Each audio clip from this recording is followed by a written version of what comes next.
സംഭൽ വിഷയത്തിൽ നിലപാട് വ്യക്തമാക്കി യു.പി. മുഖ്യമന്ത്രി യോഗി ആദിത്യനാഥ്. സ്വാതന്ത്ര്യത്തിന് ശേഷം സംഭലിൽ 209 ഹിന്ദുക്കൾ വർഗീയ കലാപങ്ങളിൽ കൊല്ലപ്പെട്ടിട്ടുണ്ട്. അടുത്തിടെ നടന്ന സംഘർഷത്തിന് കാരണം വെള്ളിയാഴ്ച നമസ്കാരത്തിന് ശേഷം ചിലർ നടത്തിയ വർഗീയ പ്രസംഗമാണ്. ഇതൊന്നും പരാമർശിക്കാത്ത പ്രതിപക്ഷം വിഷയത്തെ രാഷ്ട്രീയവൽക്കരിക്കുകയാണ്.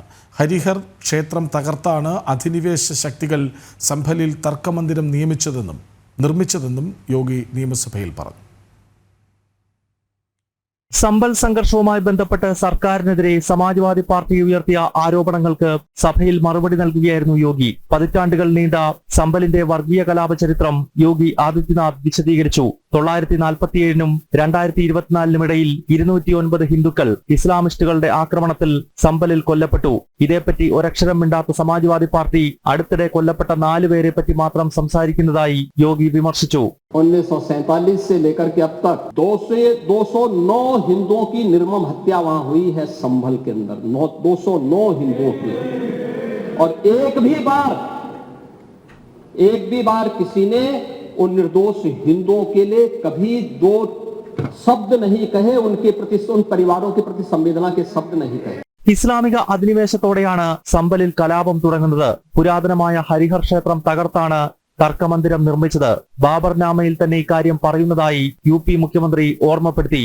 मैं कहता हूं तो बाबरनामा भी कहता है कि हर मंदिर को तोड़ करके एक ढांचा खड़ा किया गया. आप तो एक श्रेष्ठ ब्राह्मण कुल में आपने जन्म लिया है.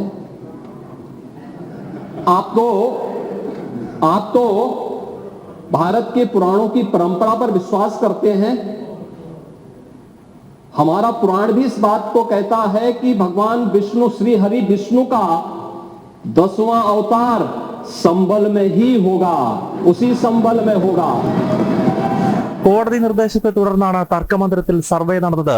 ആദ്യത്തെ 2 സർവേകൾ സമാധാനപരമായി നടന്നു. പിന്നീട് വെള്ളിയാഴ്ച നിസ്കാരത്തിന് ശേഷം ചിലർ നടത്തിയ വർഗീയ പ്രസംഗത്തെ തുടർന്നാണ് 3ാമത്തെ സർവേക്ക് നേരെ കല്ലേറ് നടന്നതെന്നും യോഗി ആദിത്യനാഥ് ചൂണ്ടിക്കാട്ടി. 23 नवंबर को जुमे की नमाज के पहले और जुमे की नमाज के दौरान जिस प्रकार की तकरीरें दी गई, उन तकरीरों के बाद माहौल खराब हुआ और फिर उसके बाद जिस प्रकार की स्थितियां की गई थी. 2007 മുതൽ 2012 വരെ മായാവതിയുടെ ഭരണകാലത്ത് 616 കലാപങ്ങളിലായി 121 പേർ കൊല്ലപ്പെട്ടു. 2011 മുതൽ 17 വരെ അഖിലേഷ് യാദവിന്റെ ഭരണകാലത്ത് 815 വർഗീയ കലാപങ്ങളിൽ 192 പേർക്ക് ജീവൻ നഷ്ടമായി.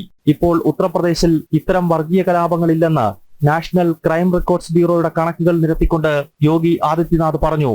ജനം, ഡൽഹി.